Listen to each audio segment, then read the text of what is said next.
Mesdames et messieurs, bonjour et bienvenue à cette émission Le Siège. Vous faire découvrir un concept constitutionnel, les lois votées à l'Assemblée nationale et au Sénat, les édits des députés provinciaux, tel est l'objectif de ce magazine.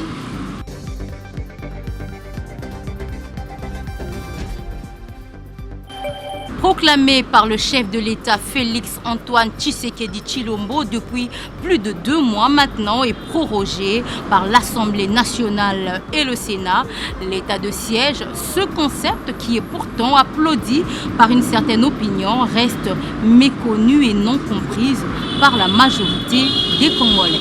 Je vous propose ici de découvrir dans cette rubrique Parole à la base, ce que les Kinois en particulier comprennent de ce concept état de siège.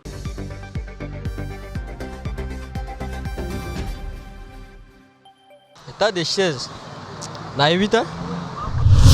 Bon, état de siège, c'est ça qui est. Oui, c'est organisation au chef de l'État sali pour la droit nae, pour le peuple, pour la mboka. Aponi qui a tchabatu nae.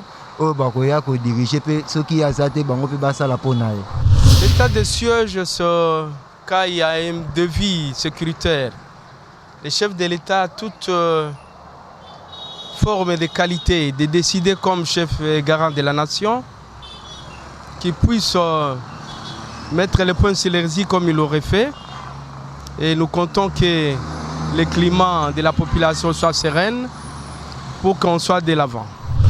L'état de siège, d'après ce que nous avons suivi ici sur le plan pratique, le président de la République a pris la décision de remplacer le gouvernant civil de l'Est par des gouvernants militaires pour pouvoir éradiquer les groupes armés qui sèment la terreur, la désolation, les tueries dans ces pays et dans ces coins du pays. Les députés de l'Assemblée nationale, il faut pas ça moussa na bango. Et ça te que baké kuna pour pas ça là au sengi ya bango moko te pour na badwa na bango te. Il faut pas travailler pour na peuple. Il faut pas vraiment pas développer travail na bango et ça le paix et que le paix liboso. Les députés nationaux doivent pouvoir réunir les coudes en soutenant les chefs de l'État par rapport aux circonstances pour qu'on puisse atteindre l'objectif meilleur. Actuellement, la population est mécontente, ça il ne faudra pas le cacher, la population est mécontente. On a l'impression que les députés ne font rien par rapport au social du peuple qui ne fait que s'empirer. Parce qu'il ne faut pas parler seulement de l'insécurité à l'Est, il y a l'insécurité sociale même ici à Kinshasa.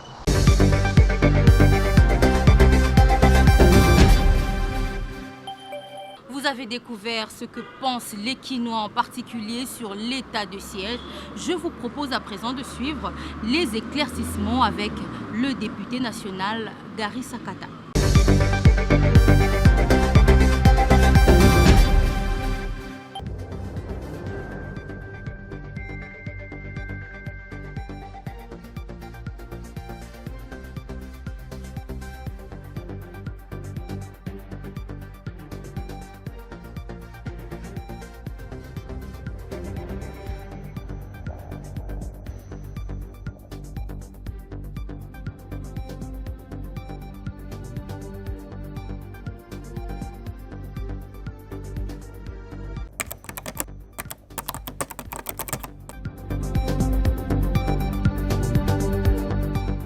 Bon, je suis monsieur Gary Sakata M. Tawab.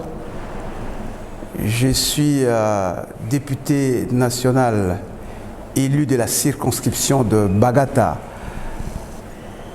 dans la province du Kulu, dans l'ex-Bandundu. Je suis député depuis 2018. Je n'ai jamais exercé un mandat avant. Mais avant de devenir député, j'étais déjà avocat au barreau près la cour d'appel de Kinshasa-Gombe.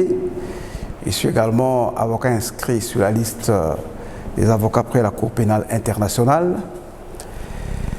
Je suis professeur d'université, principalement à l'université de Kinshasa. Je suis doyen à la faculté de droit de l'université de Bandundu. Et je suis professeur invité dans plusieurs autres universités, dont l'Université libre de Kinshasa, l'Université catholique du Congo, l'Université protestante, l'Université de Kikwit. Voilà de manière sommaire la présentation que je peux me faire à ce stade et à ce niveau.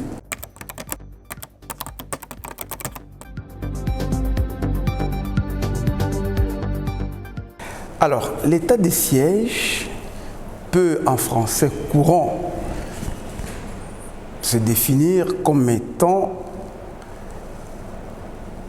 un mécanisme juridique qui permet au gouvernement, donc au président de la République, à la suite d'une menace sur le bon fonctionnement des institutions, mais aussi la menace sur la sécurité des citoyens, donc permet donc au président de la République, chef de l'État, de décréter ce qu'on appelle un état de siège.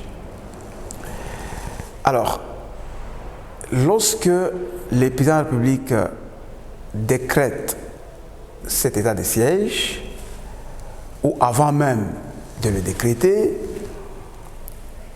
il informe par courtoisie les premiers ministres, les présidents de l'Assemblée nationale, les présidents du Sénat. Après quoi, il proclame l'état de siège. En ce qui concerne le cas actuel, l'état de siège a été proclamé par le président de la République à la suite de l'insécurité croissante qui règne à l'est de notre pays.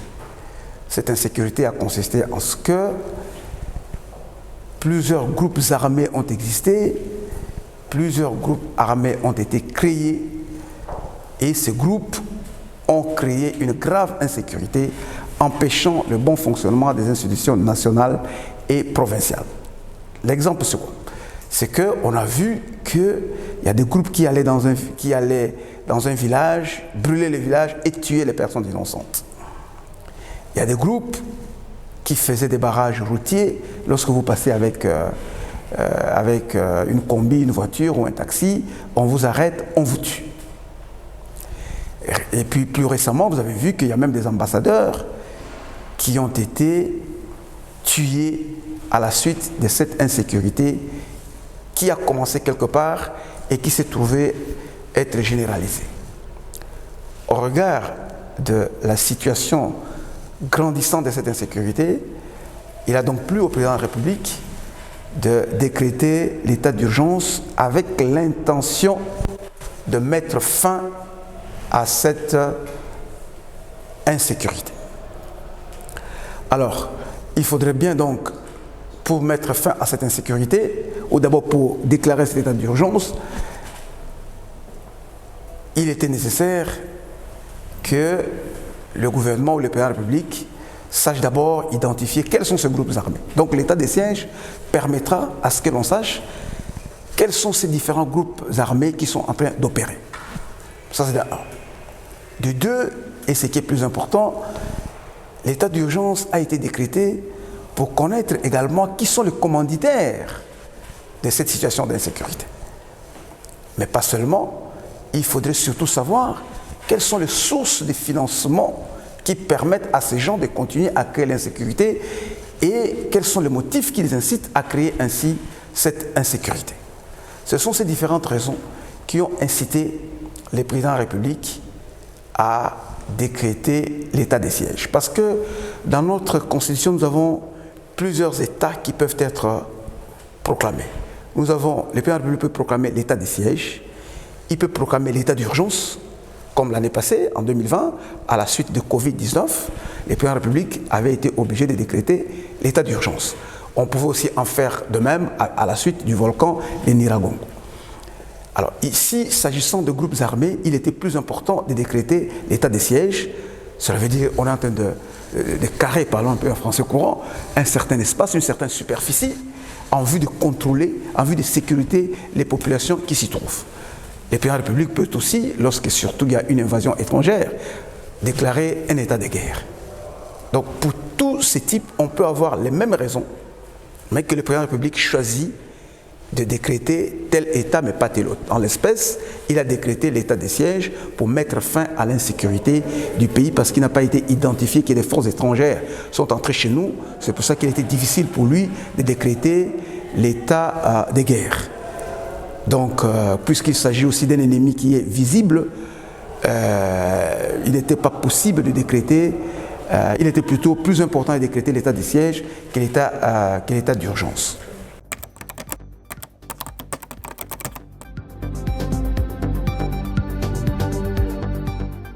Le rôle du parlementaire, du député, du sénateur pendant cet état de siège est double ou triple.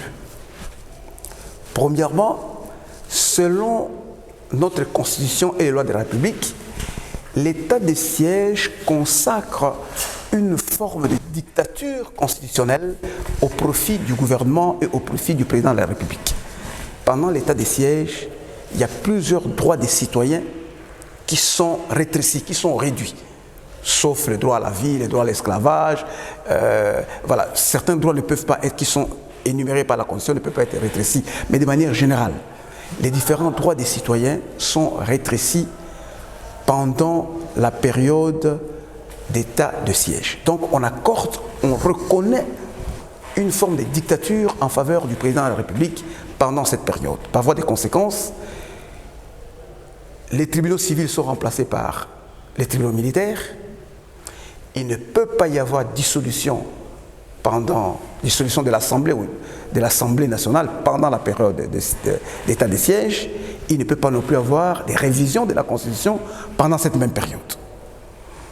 Et le rôle du parlementaire, c'est quoi? C'est au regard de cette dictature constitutionnelle reconnue au président de la République et au gouvernement, on n'a pour rempart que le Parlement, pour contrôler si le gouvernement respecte les principaux droits des citoyens qui sont reconnus et sur lesquels on ne peut pas toucher, qui sont reconnus par la Constitution. Donc nous, en tant que députés, nous assurons ce contrôle.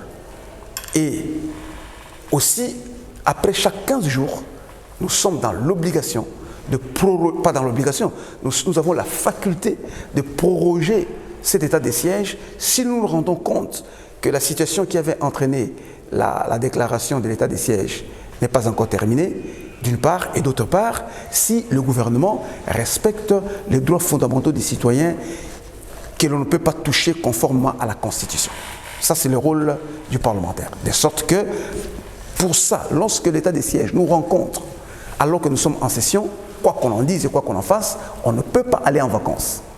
Si on était déjà en vacances, la Constitution nous impose de revenir dans une forme de session extraordinaire. Donc au stade où nous en sommes, l'on peut dire que si l'on s'en tient uniquement à la Constitution, on ne devait pas aller en vacances, nonobstant le fait que quelques raisons sanitaires peuvent inciter, mais ce sont des questions pratiques, mais cela ne justifie nullement que l'on puisse aller en vacances parce que nous sommes en état de siège.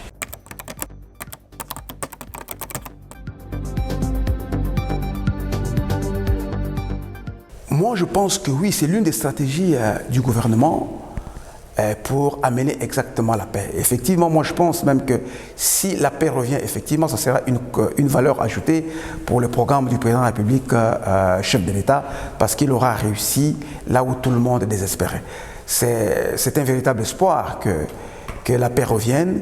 Et je pense que tant qu'il n'y a aucun indice de paix, je ne pense pas que l'état de siège prendra fin en son format. Il faudrait qu'on arrive à une solution quelconque. Si on n'éradique pas le tout, mais en tout cas, on fera quand même plus de 60% de ce qui peut se rapprocher de la paix.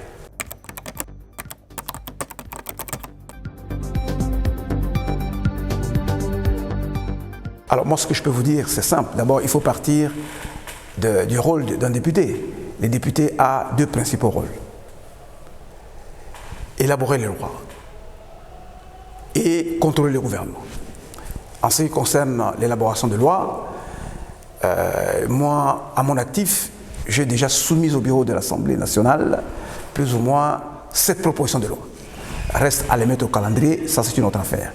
Plus récemment, et ce qui doit se passer pour la prochaine et qui me tient beaucoup à cœur, c'est une proposition de loi contre le tribalisme, le racisme et la xénophobie, parce que le phénomène me semble être s'ancre dangereusement dans les mentalités de nos citoyens. Donc pour le contrôle, j'ai déjà fait des questions d'actualité, des questions écrites et orales que j'ai déposées au bureau pour que l'on puisse interpeller, l'on puisse inviter certains membres du gouvernement. En ce qui concerne la base, je vais régulièrement en vacances parlementaires, je vois mes électeurs, mais c'est là qu'il faut faire les distinguos. Le rôle du député, ce n'est pas d'aller construire des ponts, ce n'est pas d'aller construire des écoles, ça relève de l'exécutif.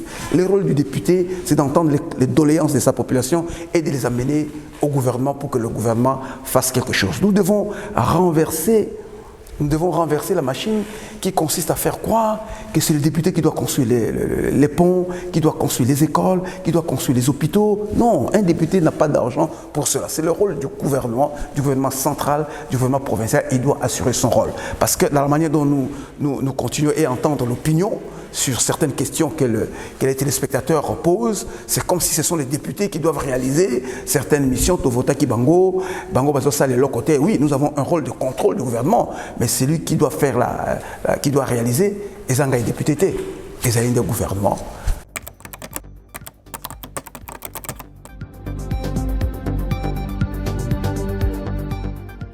Alors moi, mon message fort à l'endroit du peuple congolais qui est en train de me suivre maintenant, c'est que j'ai remarqué ces derniers temps que l'opinion publique et le peuple en général dépensent trop d'énergie à critiquer le membre du Parlement, les représentants du peuple. Il y a trop d'énergie à ça. C'est déjà bon parce que nous sommes redevables, il y a un devoir de redevabilité.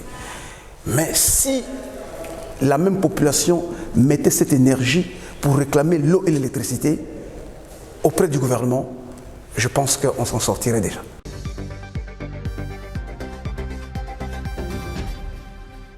C'est la fin de ce magazine. Vous avez découvert les explications de ce concept état de siège au travers du député national Gary Sakata. Merci infiniment à tous nos partenaires, à l'hôtel Vénus, mais également je dis merci à toute l'équipe qui m'a accompagné, Jiris Soto et Yoris Yangba. Excellente suite de programme sur les mêmes antennes. Nous nous retrouvons très vite.